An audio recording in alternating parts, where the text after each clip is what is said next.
I'm calling to order the December 12th, 2023 regular monthly meeting of the South Carolina Water and Sewer Authority. I'd like to welcome everyone here tonight. And we have a little bit of business to take care of before we actually start our meeting. And this is the oath of office for our reappointments: Tim Karen from the county, Georgiana Kaczynski from the city of Creedmoor, and our new appointment, Vicki Daniels, to replace the retiring Bill McKellar. Mr. Wren, will you like to perform these swearing in ceremony for us, please? Come on up front. Front and center. Do you all want to do it all together, or do you want to do it separately? All together is perfect. I'm gonna do it down, If- do it across the street in front of the pumpkin tree. If, since Vicky's a new appointment and the other two are reappointments, you want to do the reappointments together and then do the appointment separate? Sure, I'm happy to do it anyway. Yeah. Makes everybody happy. Okay. You go with that? Yeah. You're Go back a long way. Put your left hand on the Bible and raise your right, and I'll just read through it and get you to respond. I will at the end. Do you, Tim Karen and Georgiana Kaczynski, solemnly and sincerely affirm that you will support the Constitution and laws of the United States, that you will be faithful and bear true allegiance to the state of North Carolina and to the constitutional powers and authorities which are or may be established for the government thereof, that you will endeavor to support, maintain, and defend the Constitution and laws of said state, not inconsistent with the Constitution and laws of the United States, to the best of your knowledge and ability, and that you will faithfully discharge the duties of your office as a Seguasa board member, so help you God. Okay. Sworn in.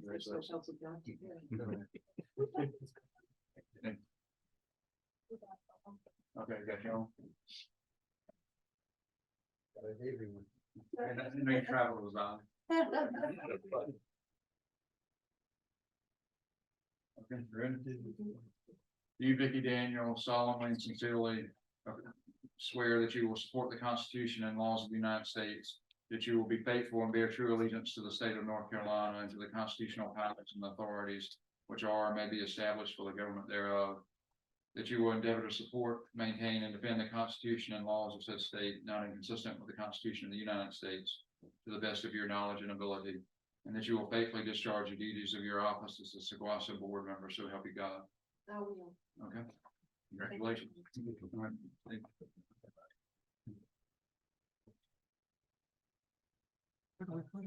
Right. I believe we take one down, pass it around. Yeah. Have the guard. You have Bill. Change into the guard. All right, thank you. Okay. Welcome. Thank you, son. Yes, ma'am.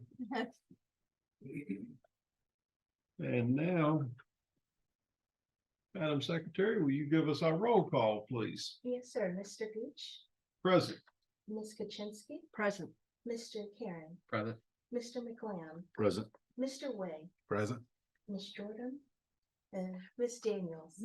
Present. Welcome. Thank you. Okay. And with that, will y'all please join me in prayer? Our Heavenly Father, we humbly come before you, thanking you for all the many blessings you've allowed us to enjoy and for all the challenges we faced and will be facing in the future. With our faith in you, we know you will guide us in the direction we need to go. We pray for guidance and wisdom while conducting business with the South Carolina Water and Sewer Authority. May we continue to balance the needs of our customers with the needs of our water and sewer system, our employees, and our stakeholders, and make the best decision possible to meet our present needs while planning for the future. Lord, you know how often we have to make difficult decisions and sacrifices to meet the needs of all involved. We ask all of this in the name of your Son and our Savior, Jesus Christ. Amen. Amen. And if you will, go. Would you join me for the pledge? Pledge Allegiance to the flag of the United States of America, to the republic which stands one nation, under God, indivisible, with liberty and justice for all. Okay. Right. And is there any adjustments to the meeting agenda? If not, I'll call for approval of the meeting agenda. So move. Second. We have a motion by Commissioner Kuczynski, second by Commissioner Way, and any discussion on the motion? If not, we'll go to the vote. All those in favor say aye. Aye. All those opposed likewise. Ayes have it, motion carries. And is there anyone signed up for public comments? I have no public comments this year. Okay, thank you. And I don't see that we have any board discussion items. Mr. Chairman, Yes, sir. we have to go to number 7. We have to approve our minutes from last meeting. Oh, yeah, I did. I skipped over that. We have one notation on our minutes from the last meeting. Under item 13, the first paragraph, we need to pull that paragraph. And that's, that was kind of a carryover. Okay. Is there any other adjustments to the minutes? Motion to approve with those changes. We have a motion to approve with changes. By Commissioner McLean, Second. second by Commissioner Karen. Any discussion? Okay, if there's no discussion, we'll go to the vote. All those in favor signify by saying aye. Aye. All those opposed likewise. Ayes have it, motion carries. We did public comments, board discussion items, and post payroll transition program update. Richard, are you gonna handle this for us? Please are on Priscilla. I'm sorry, I didn't hear. Priscilla. Priscilla's gonna handle, okay, HR. all right, thank you. Good evening. So, at our last meeting, we discussed the options about the payroll transition and how the employees will go. Instead of 4 weeks, it would be 6 weeks that they would have to go between, those two paychecks. So we have the 3 options, one being to cash out 80 hours of their vacation or comp time. The second was to get an 80-hour advance that would be paid back in 3 payments. The third was to choose neither and just not be paid anything.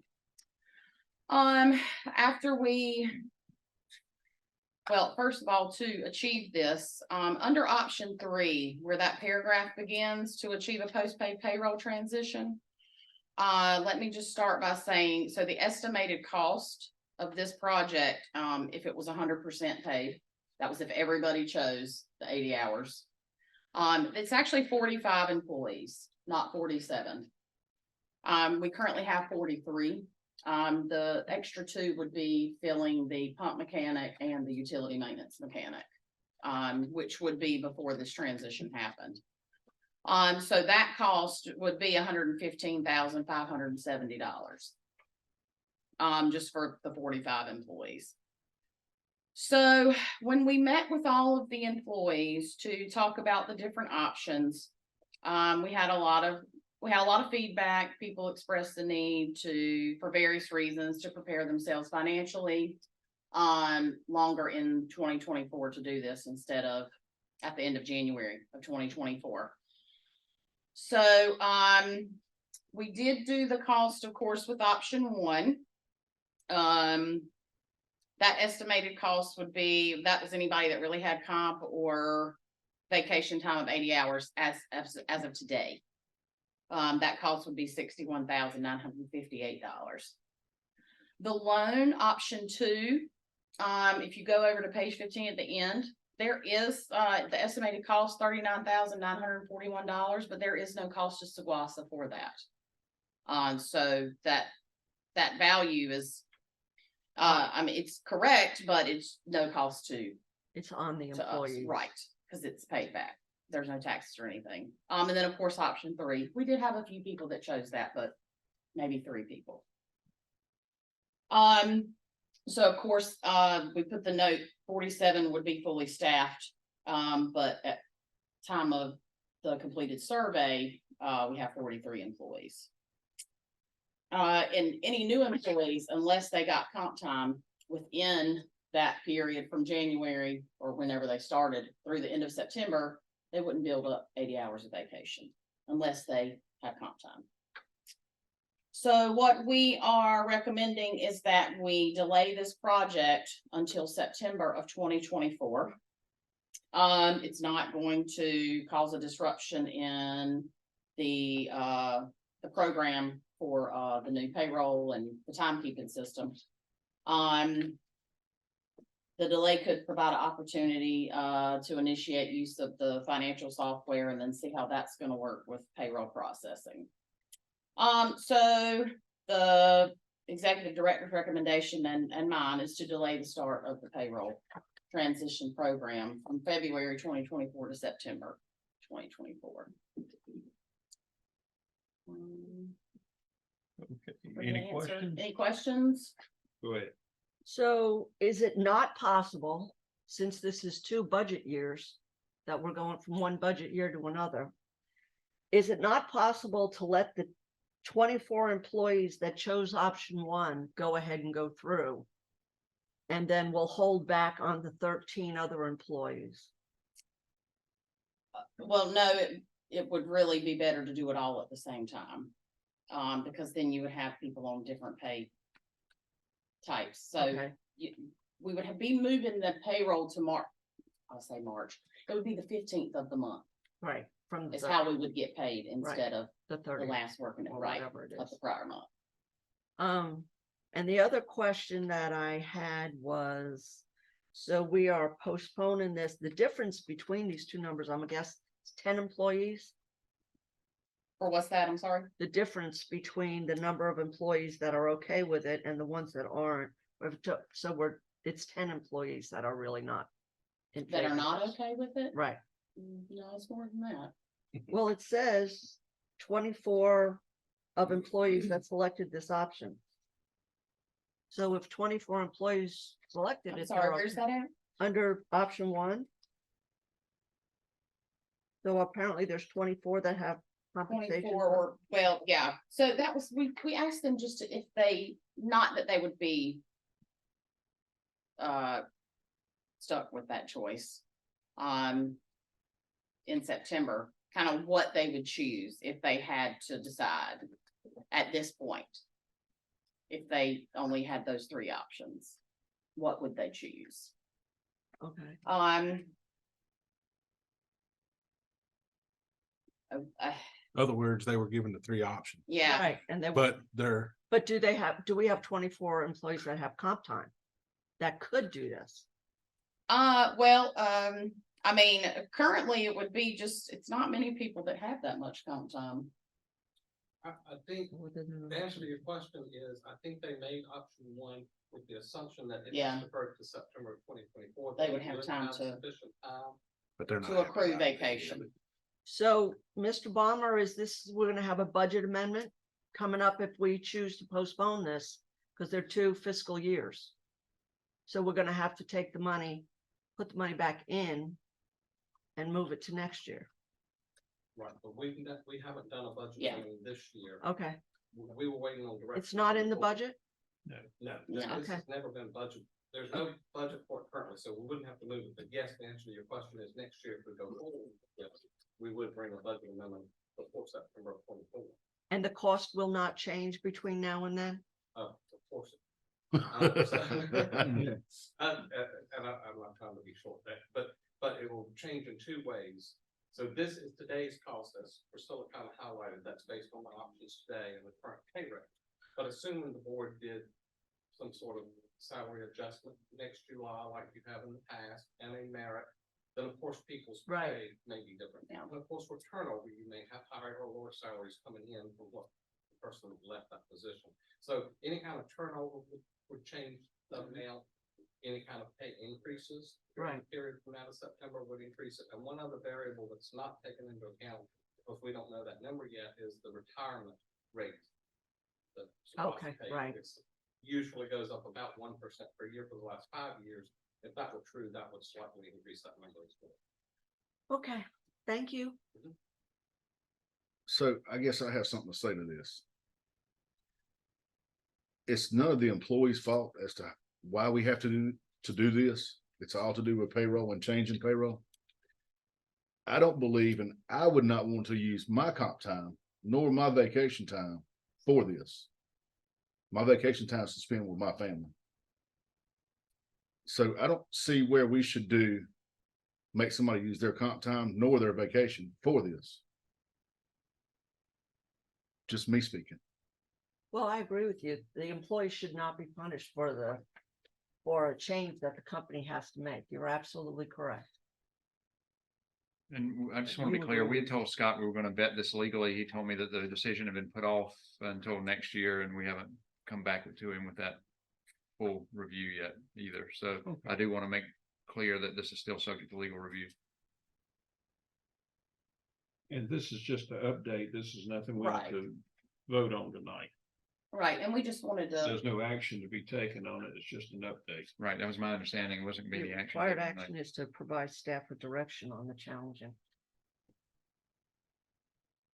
so yeah, at the last meeting, we said that we would at least, bring you guys those numbers, so you can at least see ballpark what that would be. Just instead of not addressing it anymore. And then also too, that We the don't- employees voiced Not until we get the. wanting to push it out longer. How much kickback did you have from the employees on this? It was quite a bit. Mm. I mean, 100%. I mean, I can't blame them. I agree. I mean, everybody's living paycheck to paycheck and you're asking an employee to take their time, comp time or vacation time away from their families just in order to make their paycheck meet. So we can go to a new payroll software. Yeah, I'm not, I agree with you. It's something that we just have to eat the cost on.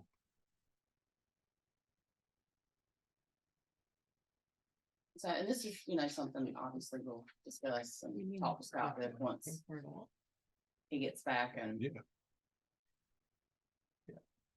And there again, this is not anything we have to take any Right. formal vote on Just to tonight. take it home and think about We it. have to wait for the attorney's report before we can move forward.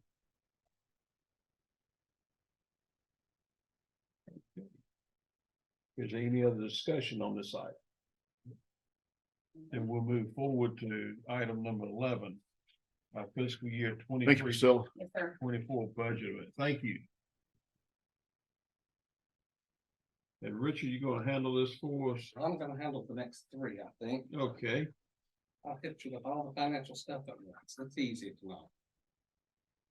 So this item is budget amendment number 5 for fiscal year 23-24. For the most part, as you can see in the supporting documentation, it's realigning just some budgets between generators, field equipment, employee travel and education supplies, computer accessories, and expendable supplies that were originally in capital outlay. So it's just kind of realigning the budget to, That microphone on. I'm not sure.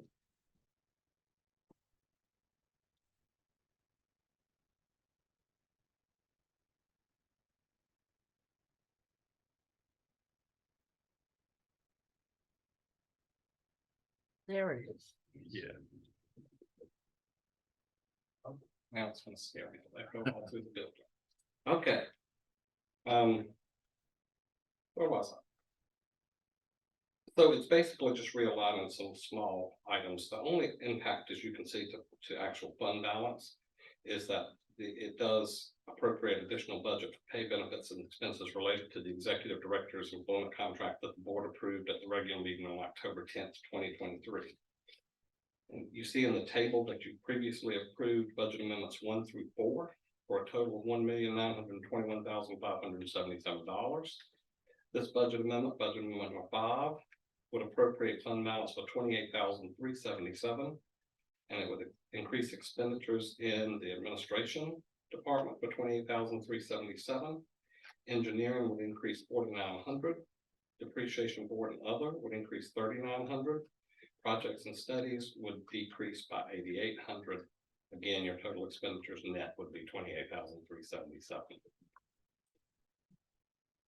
You see the strategic plan alignment is the financial and operational components of this water system and the sewer system. You have the supporting documentation behind with all the ins and outs within the departments. And the executive director's recommendation is that the board of directors approve budget amendment number 5 as presented. Motion to approve. We have a motion to approve. Do I hear a second? Second. We have a second. Is there any discussion on the motion? If not, we'll go to the vote. All those in favor say aye. Aye. All those opposed likewise. Ayes have it, motion carries. Item number 12, fiscal year 23-24 budget amendment number 6. Capital improvement plan projects. As you know, you approved a capital improvement plan with the executive director several months ago, with the intent that every quarter he would bring his proposed projects for that quarter to be appropriated so that they can begin those projects. You'll see in here, this is budget amendment number 6 for this fiscal year, which in essence is for quarter 2 projects he wants to pursue. He gave you a table 1 of those projects in detail, but now back to that capital improvement plan, you see a project ID number there. The amendment, you see the previous amendments below there, including number 5 that you just approved. Budget amendments 1 through 5 total $1,949,954 fund balance appropriated this fiscal year. And you'll see budget amendment number 6 is for $1,710,000. That would be a transfer from fund balance. I will make a note here that that is officially a transfer from designated CIP fund balance, not operating fund balance. The expenditures would be the water treatment plant increase in $50,000, utilities water line maintenance increase in $200,000, utilities sewer line maintenance increase in $75,000, wastewater treatment increase in $50,000, utilities for pump stations and towers increase in $485,000, and projects and studies increase in $850,000, for a total expenditure increase of $1,710,000. And you have the supporting document there that gives a little more detail on each project that was on that table and how much each project is costing. And the executive director's recommendation is that the board of directors approve budget amendment number 6 as presented. And this is a CIP executive director sort of thing, but I'll try to answer any questions you may have. Anybody have any questions?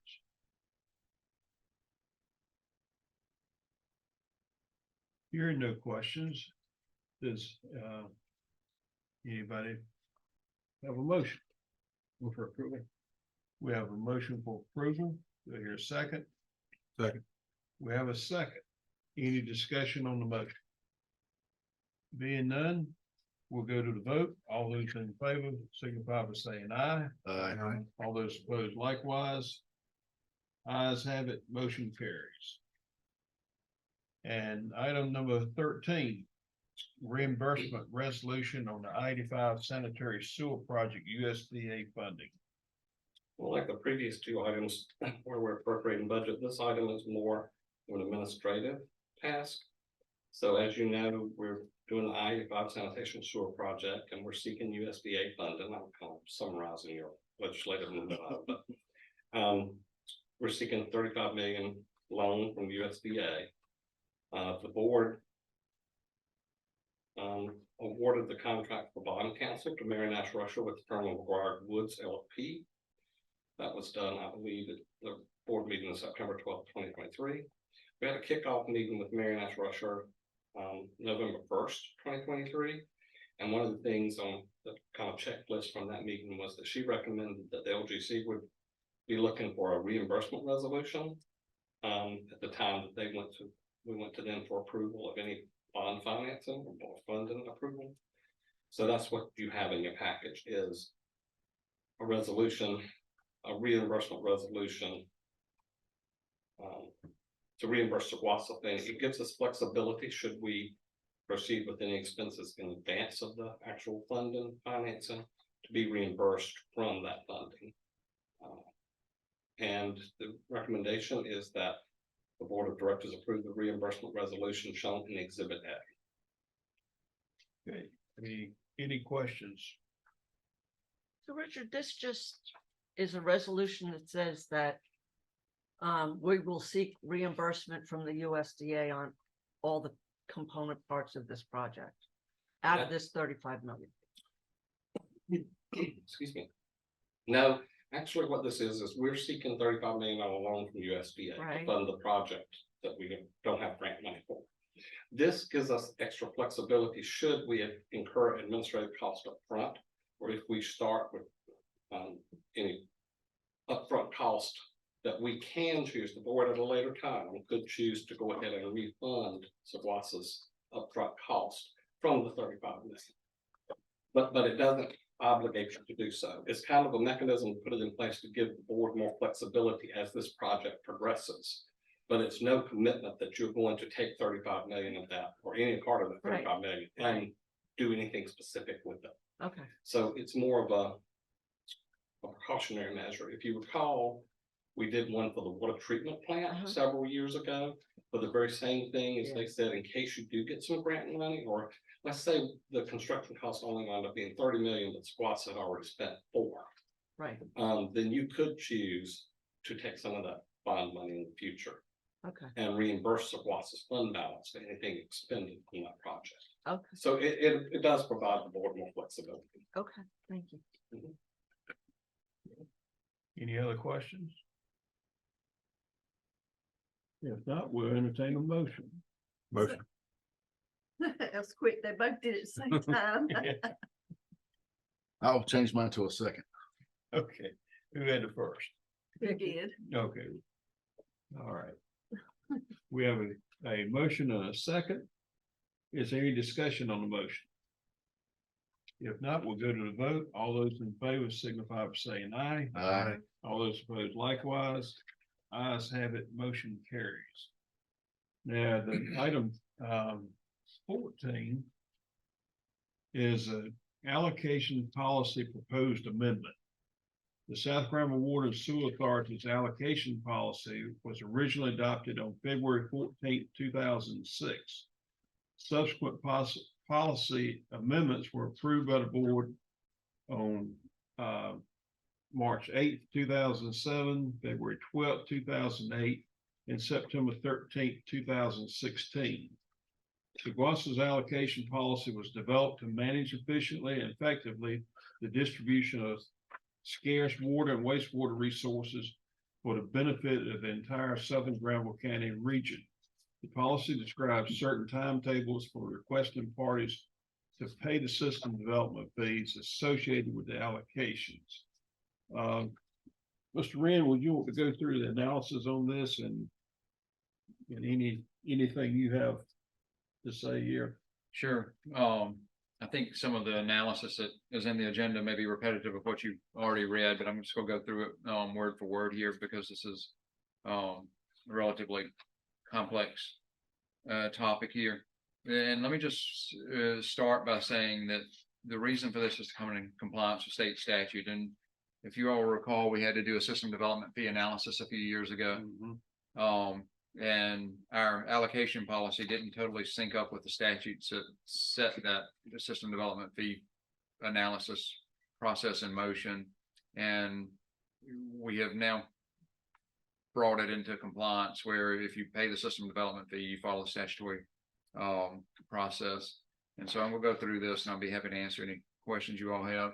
Recent changes to North Carolina General Statute, Chapter 162A, Article 8, System Development Fees with respect to the timing for collection of system development fees requires Saguasa to amend its current allocation policy. And to be clear, we're going from an allocation policy to system development fee policy. Due to the required changes, staff determined it was beneficial to review the entire allocation policy to determine if other changes beyond the timing of collection of system development fees were necessary. Following the policy reviews, Saguasa staff determined that changes to the existing policy are recommended. With respect to the recent changes in the timing of collection of system development fees as required by the general statute, following are the primary differences between Saguasa's current allocation policy system development fee collection process and the state law regarding system development fee collection. One, Saguasa's current allocation policy is related to land subdivision projects, Saguasa's system development fees are collected in two parts, a preliminary system development fee and a final system development fee. So the example would be a developer requests 100 residential water and sewer allocations at a total cost of $554,800. Following Saguasa's current system development fee policy, the developer would pay a preliminary system development fee equal to 10% of the total, or $55,480. When all of the phase construction was completed, the development would pay the balance or of the system development fees of $499,320. Under the state law, system development fees can only be collected as follows. Land subdivision, for new development involving the subdivision of land, the system development fee shall be collected by a local government unit at the later of either of the following: the time of application for a building permit, or when water and sewer service is committed by the local government. Example 1, Saguasa commits to allocations for water and sewer service and phase development. Developer pays Saguasa SDF when application is made for a building permit or multiple permits in the phase development. Example 2, Saguasa has not committed allocations for water and sewer service for phase development. Developer applies to the Granville County for a building permit. The building permit is issued by Granville County for specific lot. Saguasa commits to allocation for water and sewer service following the issuance of the building permit. Developer pays the system development fee related to the approved building permit.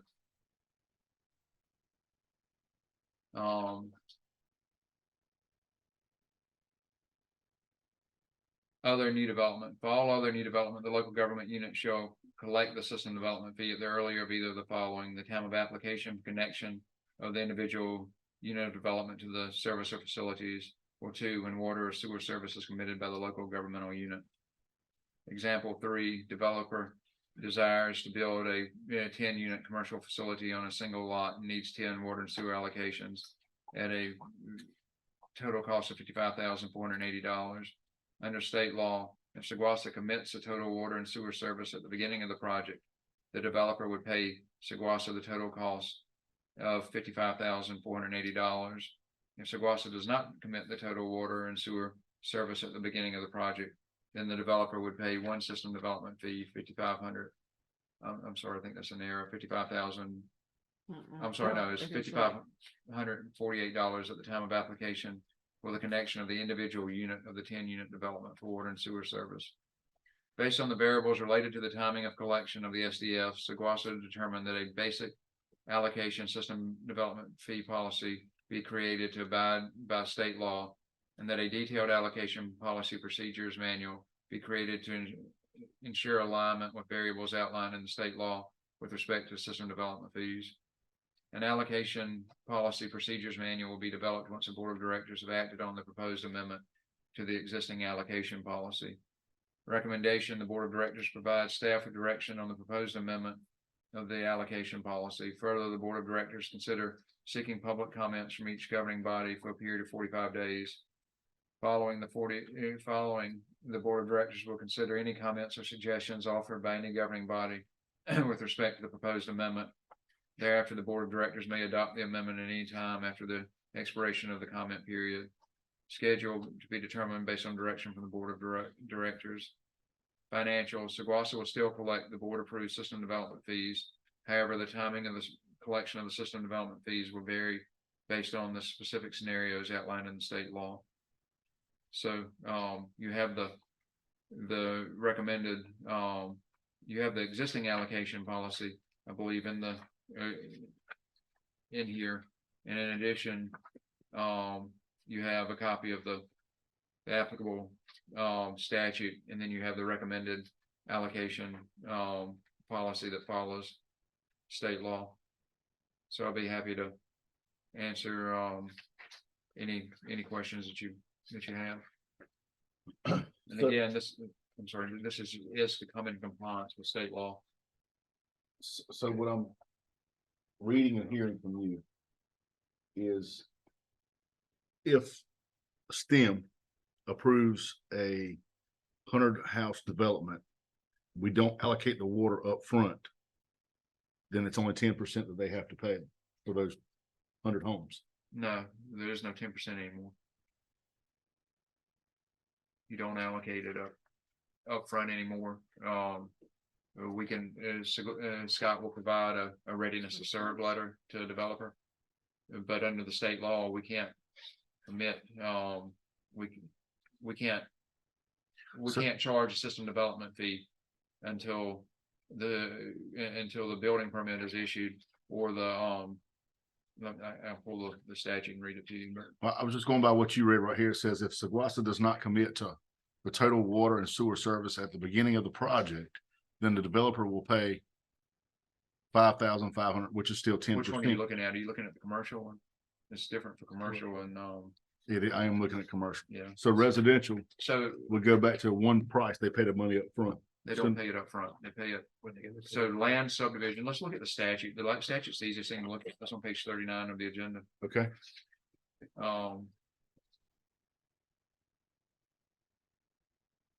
So time for collection of system development fees. This is the only time that you can collect system development fees per state law. For new development involving the subdivision of land, the system development fee shall be collected by a local government at the later of either of the following: the time of application for a building permit, or when water or sewer service is committed by the local government unit. So we don't think it makes sense for someone to draw a building permit and not have an allocation for that house, right? Right. And we're bound by the state law. That doesn't make sense to us.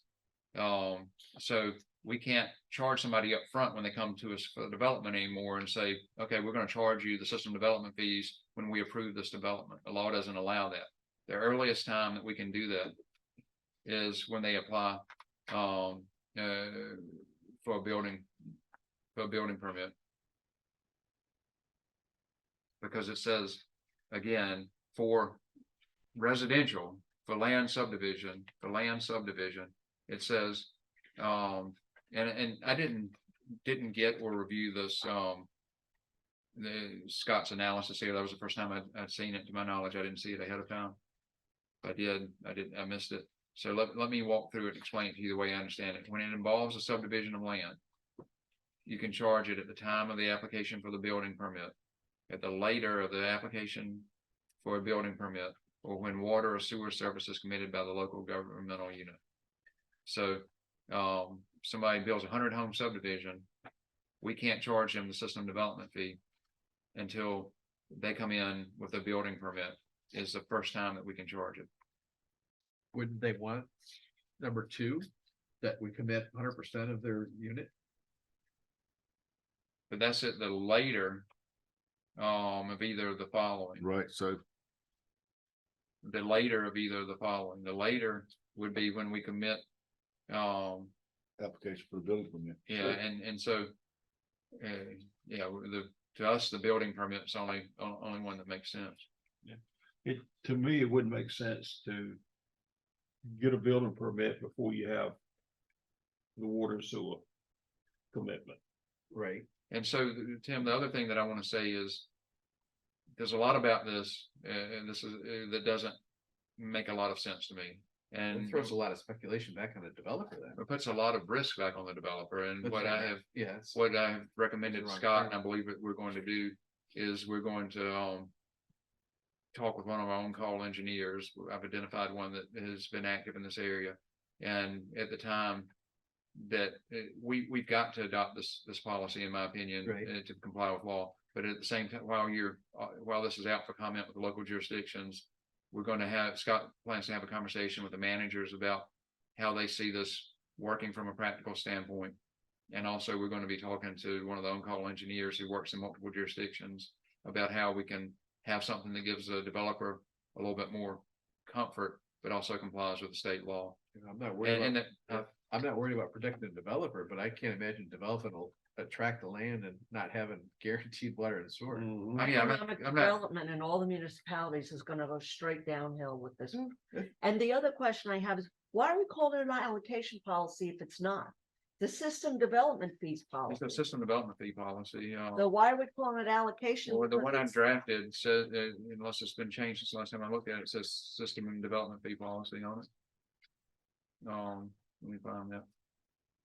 On page 29, Yes, Yeah, it says allocation. Page 40. It doesn't okay. exist. There's allocation. It's been everywhere. changed. that is, been changed. I that changed, is the old policy Mhm. as modified. well, the one on page, I'm confused now because the one on page 40 is not the one, that I drafted. Yeah, because it's just says allocation. Jim, the other question I have This is, is I not- guess we're the local governmental unit. I'm sorry. We're the local governmental unit that's referred to in all this. Yeah, we are the local governmental. unit. All right, and, so Or it we're not continues, the local governmental unit that issues a building permit. In our situation, there would be the underlying jurisdiction.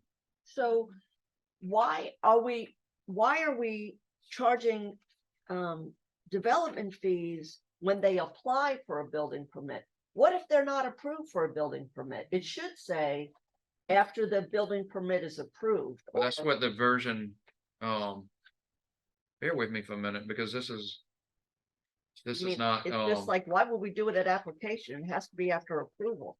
That just doesn't make any sense.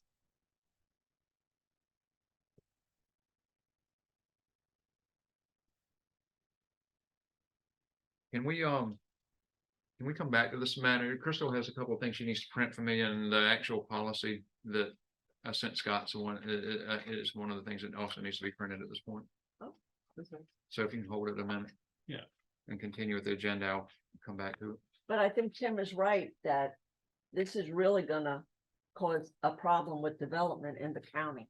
We can't, the but even southern now area. legally, we can't charge the system development fee except in accordance with the statute. The statute doesn't make sense. It's something that I plan to talk to our legislators about. Right, The one for commercial makes more sense. If Yeah, you look right. at, Yeah, if you look at that one, That's pretty the commercial straightforward. one makes sense. So I intend to talk to our legislative delegation about it and say the subdivision one and the commercial one should be the same. so I is there a think they- I think deadline the- on this? I'm sorry. Is there a deadline for us to comply with this? I think you've got to comply with it now. If somebody came in right now, I would have to tell Scott that he couldn't We gotta approve an follow the allocation under the current allocation policy. that we can't. You cannot, because I mean, you've got to comply with the system development fee policy.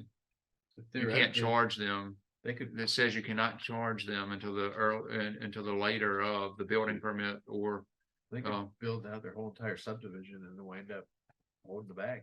they could. There's no guarantee you're gonna get And that's water why- if you that's why- get it for one building. That's why Scott is working on a readiness to serve letter that basically says if you build it at this time, the water and sewer is available in this area. Now, the question I think that we need some input from an engineer who has dealt with this issue with this mess of a law that we've got here and development in other jurisdictions is if you're in a jurisdiction that has limited water and sewer capacity, how do you assure several developers That they're who's gonna have got water first at the end of dibs, their right? development, Yeah, Yeah. that's what I'm saying. It's an economic development disaster. It really sounds like we need two separate policies. Well, that's You what need he's the saying. System development fee policy and the then allocation. Right. And that's what he policy. said That's in the, exactly right. That's. what that is in here.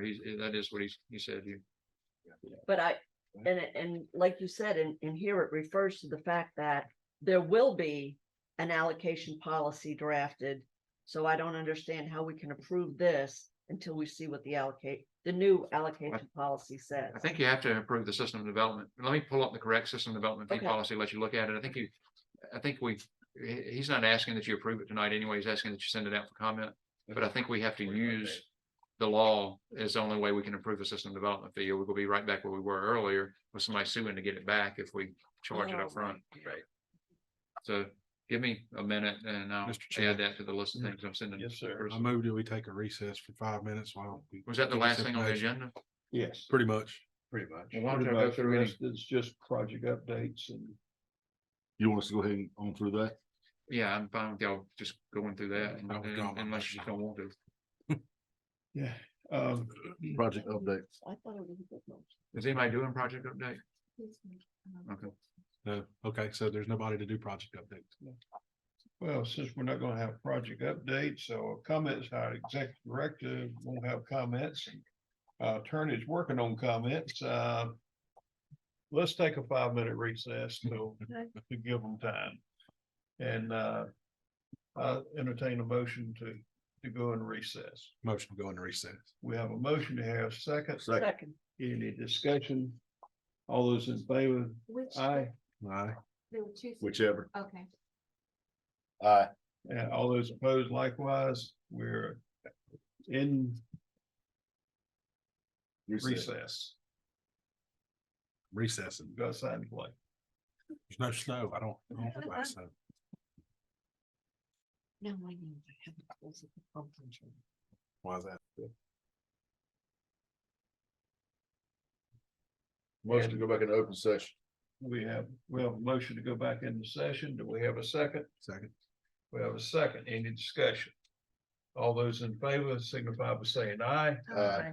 Those opposed likewise, ayes have it. We're back in open session. Now, do we have some questions for attorney on the system development fee? So what I've handed you looks entirely different from what you had in your agenda, and I'm sorry, I don't know why, what was in there. I've texted Scott and have not gotten, as you all know, he's under the weather and haven't gotten a response. But I drafted this to comply with the statute, and it's got some whereas clauses, as you can see, but you'll see the guiding principles. Saguasa hereby adopts the following guiding principles to inform decisions regarding system development fees. 1.1, Saguasa was created to manage efficiently and effectively the distribution of water and wastewater resources for the benefit of the entire Southern Granville County region. Saguasa shall not make a judgment about the merits of a particular project. Instead, Saguasa's role is to ensure that available water and wastewater resources are used in the most efficient and effective manner possible for the Southern Granville County region, whether a project be classified as residential, commercial, industrial, governmental, etc. 1.3, Saguasa charges all projects located in the Saguasa service area the same per unit fee for water and wastewater allocation for the same or similar types of services. These fees are specified in board approved schedule of rates, fees, and charges. That's the fee schedule. System development fees will be charged in new development in accordance with Article 8, Chapter 162A of the North Carolina General Statutes, the System Development Fee Law. Terms not defined herein shall be given the same definition as those that are given in the System Development Fee Law. The paragraph 2 there defines participating political subdivisions. Paragraph 3, system development fees charged new development. New development shall be charged a system development fee in accordance with the fee schedule. Saguasa will not reserve, allocate water and or sewer capacity to a new development until a system development fee has been paid in accordance with North Carolina General Statute 162A-213. Saguasa will cooperate with each participating political subdivision during the participating political subdivision's review of any planned new development project. Saguasa will advise the participating political subdivision whether capacity exists in the existing water distribution system, sewer collection system, and the water treatment plant and wastewater treatment plant to support the proposed new development. No application for payment of a system development fee will be accepted unless capacity exists to serve the proposed new development project. So that's where I want to stop for a minute. And I'm happy to answer general questions now about that. If there are specific questions about things, we may need to talk about that differently. But bottom line, this says that we won't reserve, allocate capacity in a way that creates a property right until the system development fee has been paid. Because once you charge a system development fee, it creates a property right associated with that according to the case law. And the way I understand it, if let's just say you had a project and they, even if you could do it, which you can't the way the statute's written, a new development project, but even if you did and you charged it up front and it never got built, then you've got basically a ghost subdivision that has an allocation associated with it that, as I understand the case law, creates a property right. And so what we're doing here is we're saying that Saguaso is going to coordinate with each of the underlying jurisdictions about matters of capacity and inform the jurisdiction so that they don't approve something for which no capacity exists. But we're not going to actually allocate capacity in our system in a way that creates a property right until the system development fee is paid in a way that complies with the statute. All right, so when I'm understanding, see if I understand this right.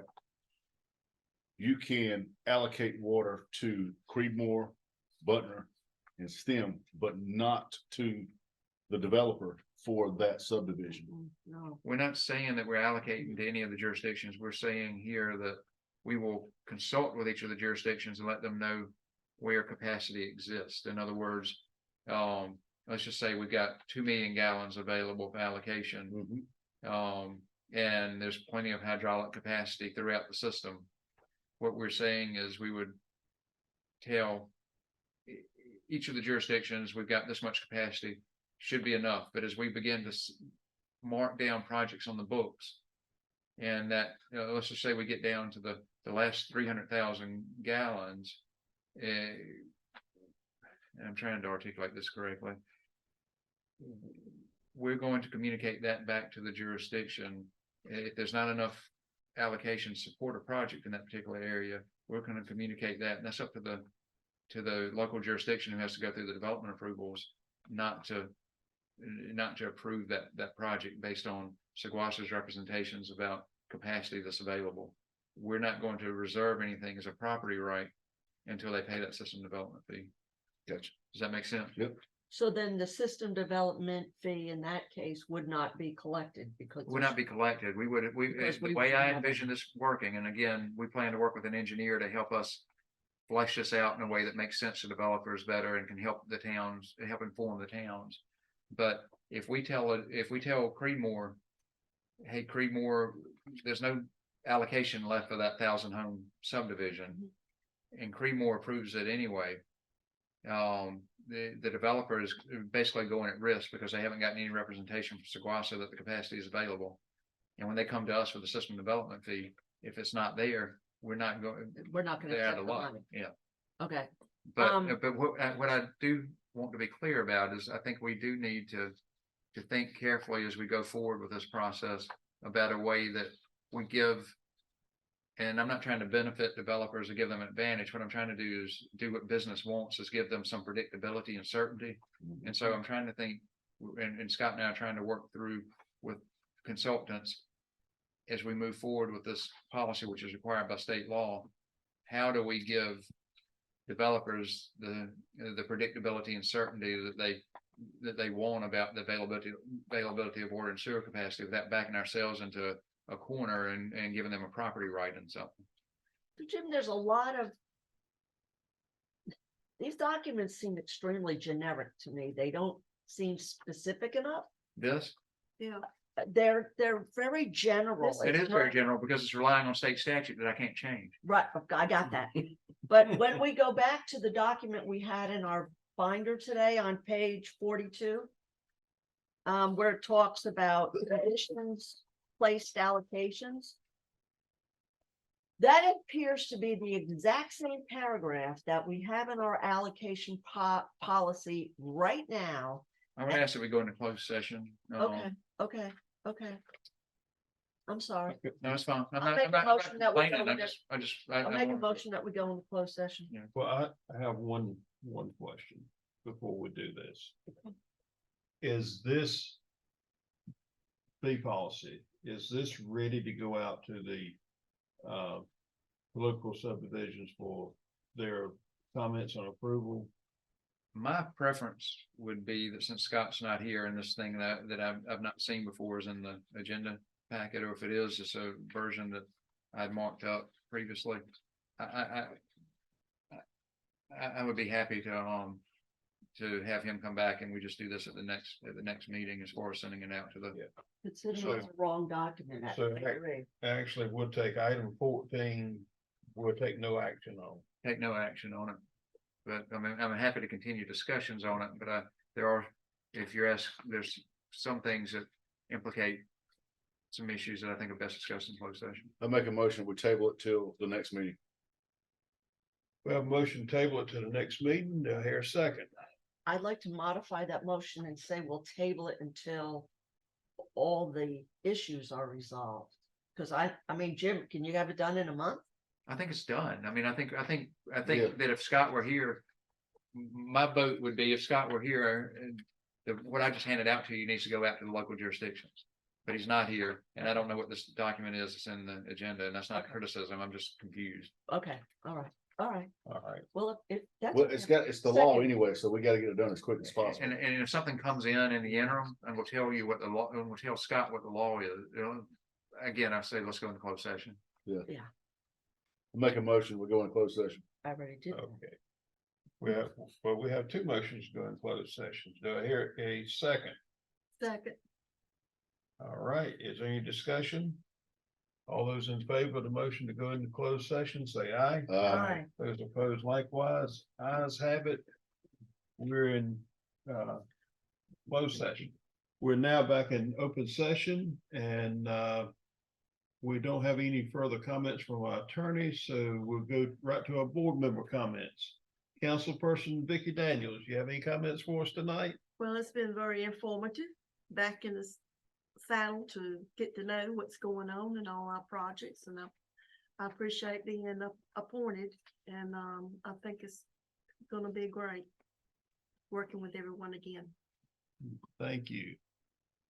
Commissioner Way, No comments tonight, sir. Commissioner McLam, No comments. Commissioner Karen. Merry Christmas, everyone. Oh, that's a good one. Yeah, Merry Christmas. Mayor Pro Tem Georgiana Kaczynski and Vice Chair Saguasa, any comments? I want to welcome Vicky, No, thank you. and it's good to have some more estrogen on the board. We were a little testosterone top heavy there for a while. Linda's Glad been you're there. back, and Merry Christmas to everybody. Yeah, Merry Christmas. Yes, I'd just like to thank everyone for being here tonight. Welcome to the board, Ms. Daniels, and we looking forward to a very Merry Christmas for everyone. Thank you all. And with that, we'll entertain the motion to adjourn. Motion. I knew We have a that. motion. Second. We have a second. Any discussion on the motion? No discussion, therefore we'll go to a vote. All those in favor of adjourning, say aye. Aye. Those opposed, like